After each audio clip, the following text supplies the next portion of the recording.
Buenas noches, doctor Julio. Muy encantado de que esté aquí. Muchas gracias. Nosotros somos estudiantes de la Universidad Norbert Wiener. Nuestro tema general a considerar es la salud y bienestar. Hoy día vamos a hablar acerca sobre la salud genética. Somos unos 5 integrantes.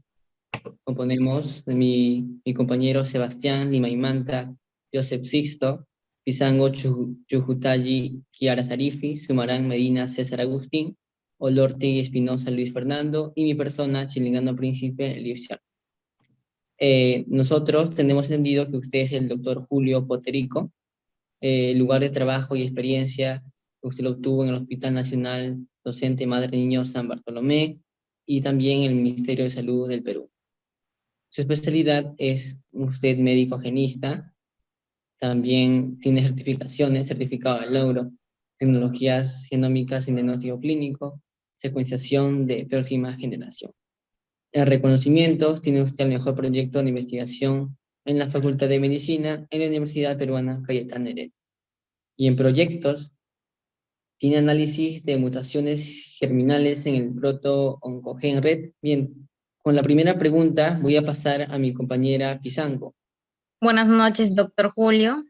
Soy Kiara Sarifi Pisango Chujutayi, estudiante del primer año de medicina.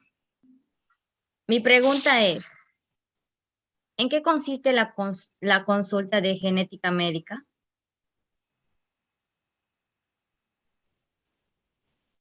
La consulta de genética médica es un poco diferente a las que normalmente puede tener pediatría, ginecobstetricia, cirugía o medicina interna, que son las ramas principales de las especializaciones en medicina, ¿no?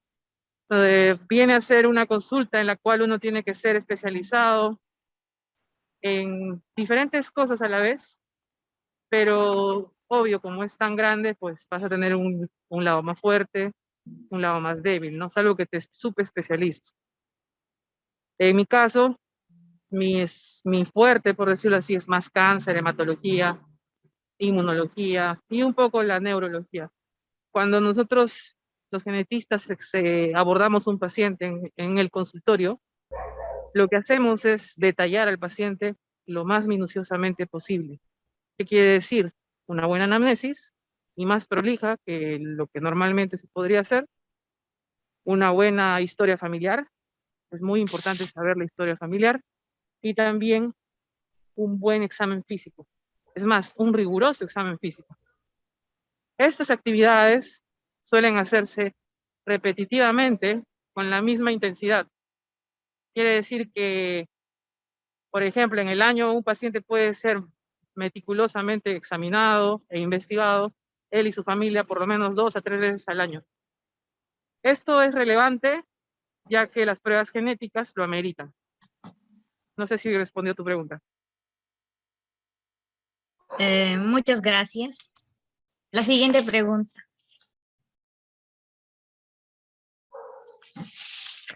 ¿Cómo ha ayudado sus habilidades como genista, a diagnosticar correctamente a sus pacientes? Lo primero que hay que saber es que el médico genetista es un puente entre las ciencias básicas y la aplicabilidad de las tecnologías para poder utilizar no solo el diagnóstico, sino también las maneras oportunas de tratamiento. Una de las primeras, por ejemplo, es que en mi caso, también además de ser un poco más interesado en cáncer, estudio cosas respecto al análisis genómico, y eso me ayuda no solo para la práctica clínica, sino también para la parte de investigación de genética poblacional.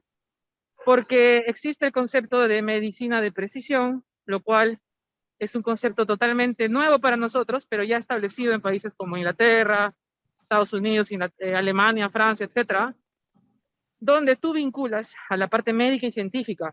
No puedes hacer las cosas por separado, tienen que ser por conjunto, porque a veces haces hallazgos científicos en genética poblacional o estudios clínicos o lo que fuese, para luego trasladarlo a tus pacientes. Uno de estos casos, un ejemplo, puede ser el hecho de cuando tienes un paciente con una patología de cáncer y detectas que es un cáncer hereditario, puedes ayudar a tomar medidas preventivas lo más pronto posible.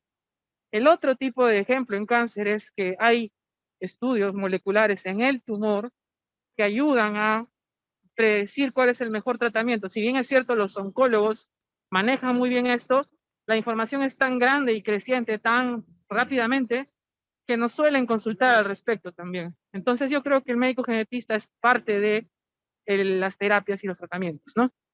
Y el último punto, existe la farmacogenómica, que quiere decir que podemos predecir a qué dosis una persona puede tener un medicamento u otro. Bien, muchas gracias. Gracias, doctor, por las respuestas. A continuación pasamos con mi compañero Agustín, que le va a seguir haciendo las preguntas.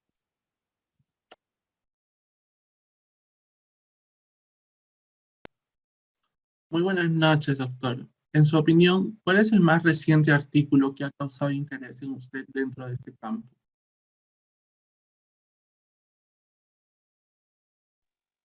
Bueno, el artículo científico que me ha llamado la atención, como a todos creo, es la publicación oficial de la secuenciación completa del genoma humano. El proyecto Genoma Humano fue un proyecto bastante revolucionario que sucedió desde la década del 90 hasta el 2001-2003, donde hicieron el estudio de la secuencia, la mayoría de las secuencias del genoma humano que no había hasta ese entonces, para poder predecir enfermedades, nuevas enfermedades, tratamientos, etc. Ahora, faltaba un 8-10% en secuenciarse en algunas regiones difíciles, como los telómeros, regiones repetitivas o centrómeros. Gracias a estudios durante la última década, que son bastantes costosos y donde han requerido bastante personal altamente capacitado, ahora tenemos la posibilidad de decir que el genoma humano ya ha sido secuenciado completamente, lo cual nos va a ayudar mucho para la comprensión de algunas enfermedades, para la comprensión de posteriores tratamientos y también prevención, etcétera, etcétera.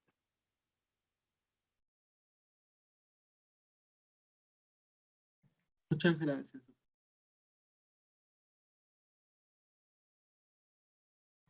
Y para continuar, ¿considera usted que el estudio de la herencia influye en el ambiente en el cual se desarrolla?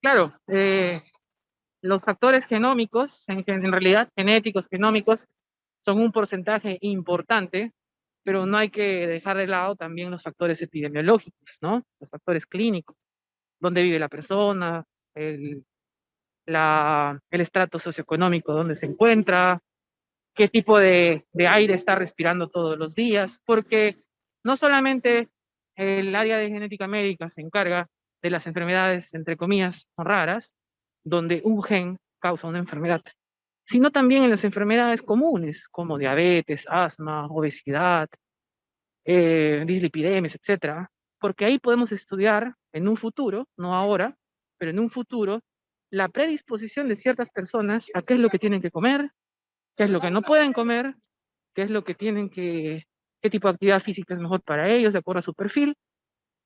Por ejemplo, otra cosa que pueden hacer es qué tipo de enseñanza es mejor para una persona que para otra, qué tipo de música es mejor para uno o para otro, así, ¿no? Todas esas cuestiones podemos definirlas más adelante. Ahorita está todavía perfilándose eso, pero lo que sí tenemos que tener en cuenta es que los factores ambientales sí importan, ¿no? Gracias. Bien, gracias, doctor. A continuación vamos a pasar con nuestro compañero Joseph, que también le va a continuar haciendo las siguientes preguntas. Muy buenas noches, doctor. Usted como genista, si no aplica la bioseguridad, ¿qué tanto usted podría salir afectado?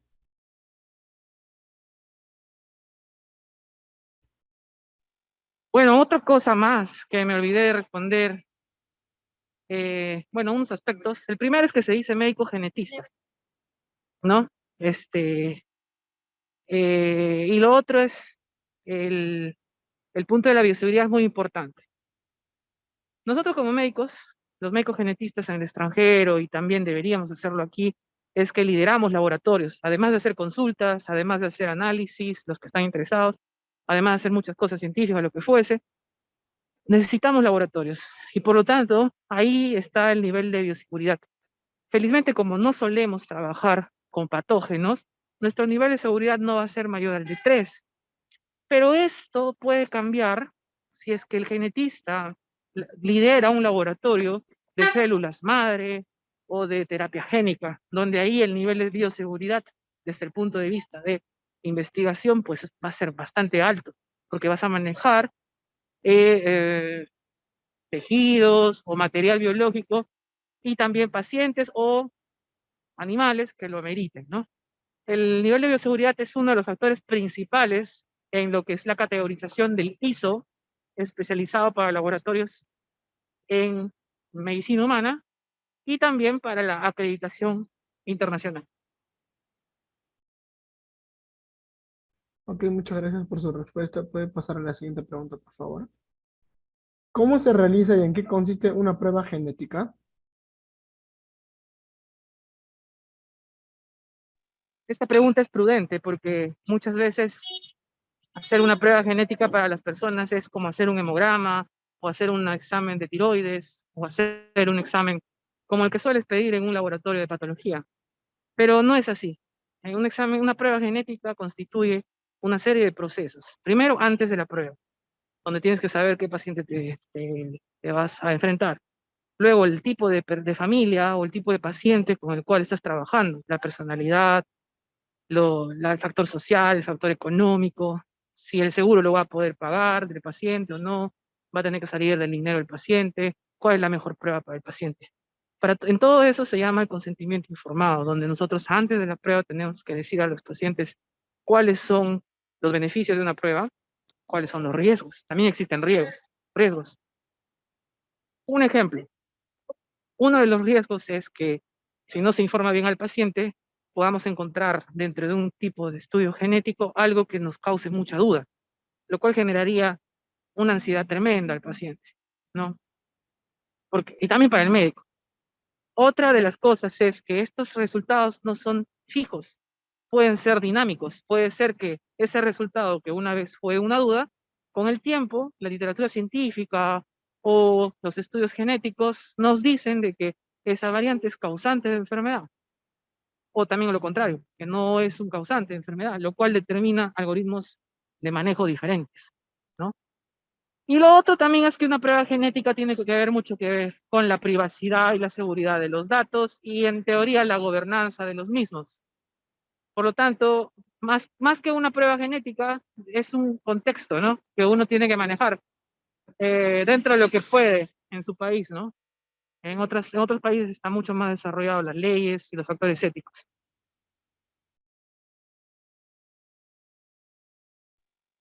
Bien, doctor, muchas gracias. Entonces, pasamos a la siguiente pregunta que lo voy a realizar yo. Mi pregunta es, ¿qué tipo de enfermedades necesitan evaluación de genes?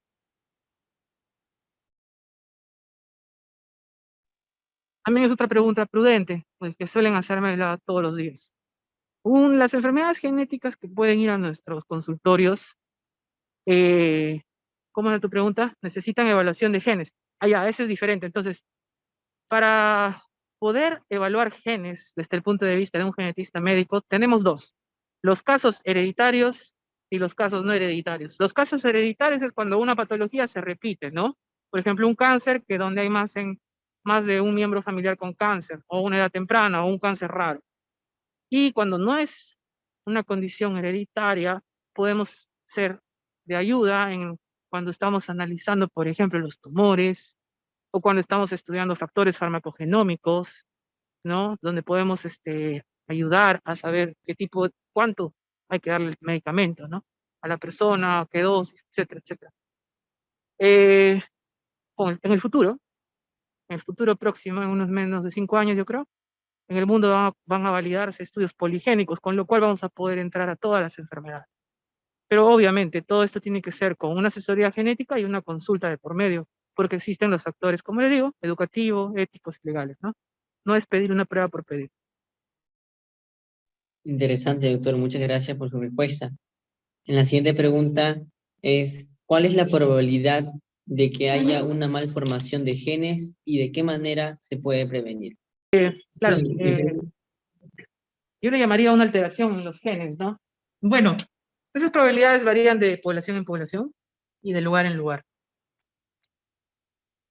En líneas generales, existe 1 a 2% de la población que va a tener una mutación en sus genes con respecto a alguna enfermedad rara. En términos de cáncer, el 10% o de 10 a 15% de los cánceres que acuden a una institución van a ser de causa hereditaria mendeliana, o sea, un gen causa una enfermedad. No estoy hablando de riesgos poligénicos aún, o sea, donde muchos genes actúan. Solamente de algo mendeliano o de un gen causa una enfermedad, por decirlo así, ¿no? Pero, por ejemplo, si nosotros nos vamos a una población, los judíos askenazí, por ejemplo, pueden tener hasta 12% de prevalencia de tener una mutación que, en BRCA, por ejemplo, BRCA1, BRCA2, que los va a predisponer a cáncer de mama u ovario.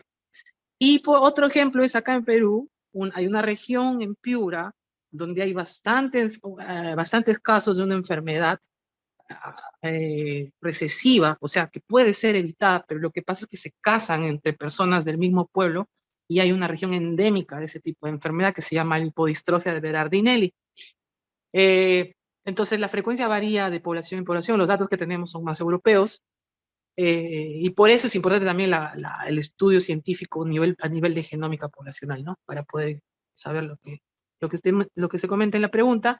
¿Cómo se puede prevenir? Yo creo que prevenir es simplemente saber a qué nos enfrentamos, saber dónde estamos parados, cuál es el problema que estamos enfrentando, si es a nivel familiar, si se repite, hacer un árbol genealógico y poder ver si se necesita una prueba o no.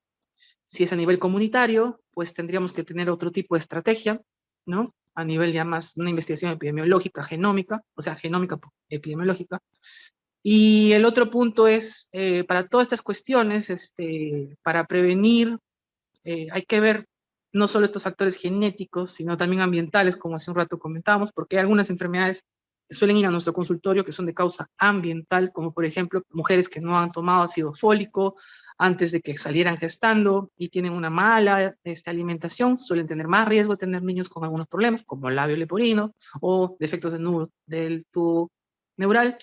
Por otra parte, hay mujeres que usan la pastilla del día siguiente como muy frecuente, sin prescripción médica, y también cuando hay un uso equívoco de este tipo de medicamentos puede producir una condición llamada Moebius, que a veces engaña con que fuese una alteración en un gen de un niño, ¿no? Entonces, prevenir no solamente es estudiar los genes, que sería muy importante, pero también ver los factores ambientales, educativos de las familias, de los padres. En el futuro, yo creo que vamos a llegar a un punto cuando las pruebas genéticas bajen de precio, donde cada niño que nazca o cada padre que quiera tener un hijo pueda hacerse su genoma completo y almacenarlo y después con el tiempo prevenir condiciones. interesante, doctor. Muchas gracias por la respuesta. Por último, tenemos a mi compañero Luis Fernando, que va a hacer la siguiente pregunta. Buenas noches, doctor. Un placer que se encuentre aquí con nosotros. Mi pregunta sería, ¿qué tan importante es acudir a un médico genista cuando queremos tener un hijo?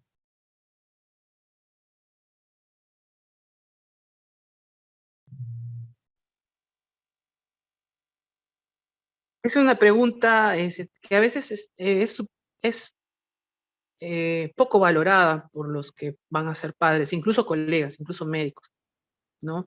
Es importantísimo, porque uno solamente con el hecho de hacer una buena anamnesis y un buen examen, una buen pedigrí, una buena historia familiar y también un buen examen físico, podemos llegar a conocer si una familia o dos padres que quieren tener una familia pueden tener hijos con alguna enfermedad genética, mendeliana, o que pueden tener algo ya más de tipo poligénico, ¿no? Para mí, yo creo que todo, así como van todas las mujeres embarazadas a una consulta de ginecología, también hacen psicoprofilaxis con las obstetras, creo que deberían pasar por lo menos una vez con un genetista, cosa que no se está dando. Algunos lugares del mundo sí lo hacen. Por ejemplo, Rusia, me parece que Inglaterra también hace lo mismo, ¿no? Alemania no estoy seguro, pero por ahí. Claro, eso también tiene que ver mucho con cuestiones de costo-efectividad, si es costo efectivo en tu hospital o en tu institución o en tu sistema de salud, ¿no?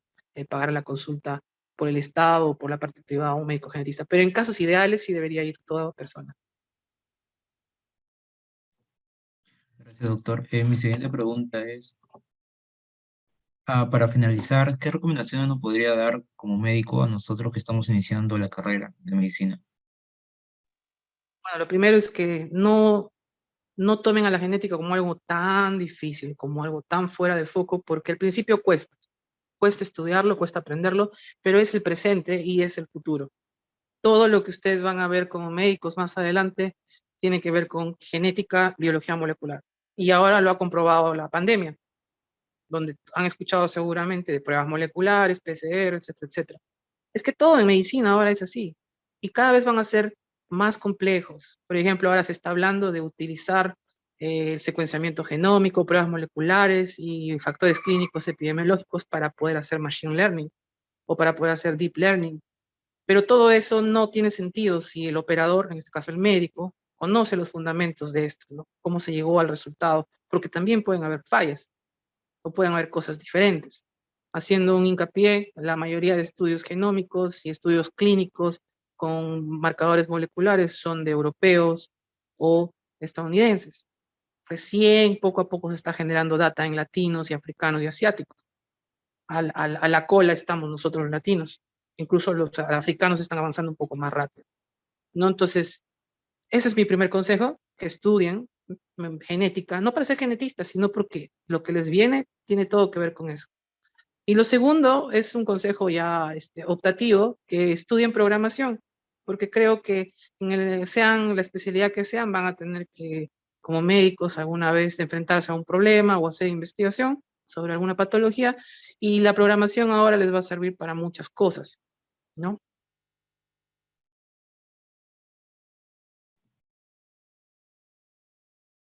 Doctor, muchas gracias por toda su respuesta. Estamos muy agradecidos por todo el trabajo y esfuerzo que ha hecho aquí. Le agradecemos por su tiempo de estar aquí y muchas gracias por todo. Ya, joven, mucho gusto en conocerlos. Ya algún día seguro conversaremos luego.